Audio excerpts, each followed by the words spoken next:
I currently tutor first grade, and this week we are going to be doing a letter sort.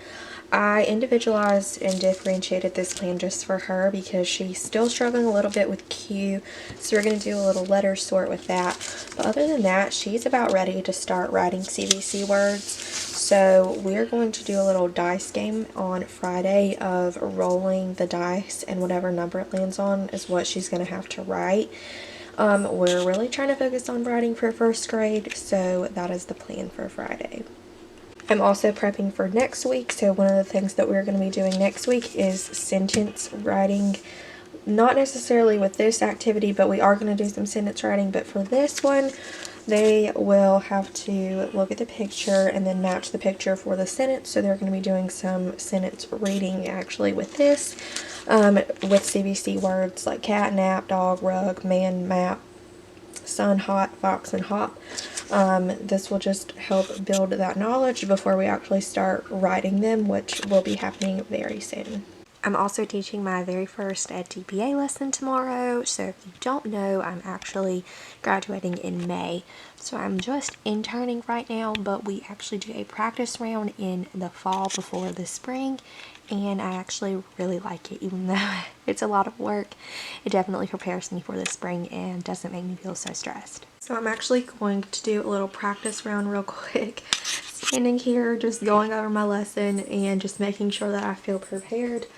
Don't have my students yet, but I do have an audience over here. So she can watch. Let's quickly talk about the EDTPA really quick. So I am starting out this semester as an intern, and then next semester I will be a student teacher. But at my college, we actually do like a practice round of EDTPA right now so that I get the feel for it next semester. And I think that even though it's a lot of work, like it's definitely worth it right now so that I know what I'm getting into next semester. Usually EDTPA always is nationally scored, so when you submit your EDTPA, it can like literally go anywhere across the country and get scored. But this semester it's locally scored, and that is by my professors or someone at my college. Kind of the process. So you first start out writing your lesson plans. You pick a standard that is the same as your grade that you're teaching, and that standard stays with you throughout the EDTPA and throughout your 3 lessons.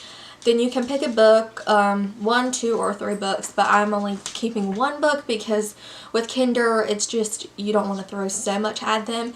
So we're just going to do 1 book. Then after you complete your lesson plans, you move into commentary 1. There's 3 parts.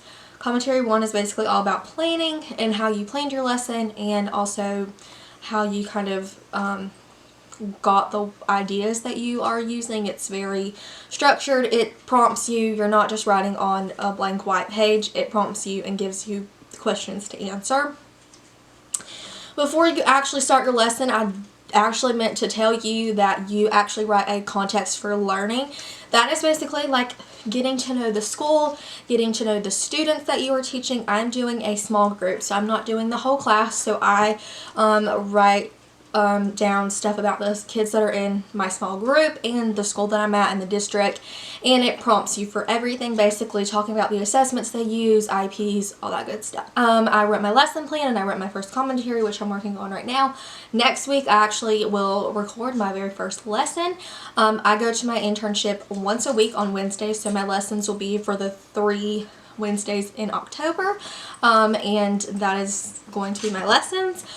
Each one builds on the other, and then after that I have to write commentary 2, which is all about basically how my lesson went, documenting times in my lesson, that I did certain things, and all about how you present yourself in the lesson.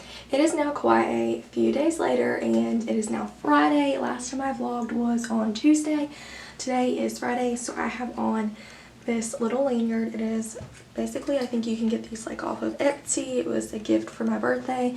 This shirt says "Teacher, Best Job Ever." It is from JDB Customs. And then this little cardigan is from Jane. I also have on some leggings and my Hey Dudes. And I basically was like, tell me you're a teacher and it's Friday without telling me you're a teacher and it's Friday. Okay, so I have quickly just a few seconds before I have to head and go to school for some professional development and some tutoring that I do on Fridays.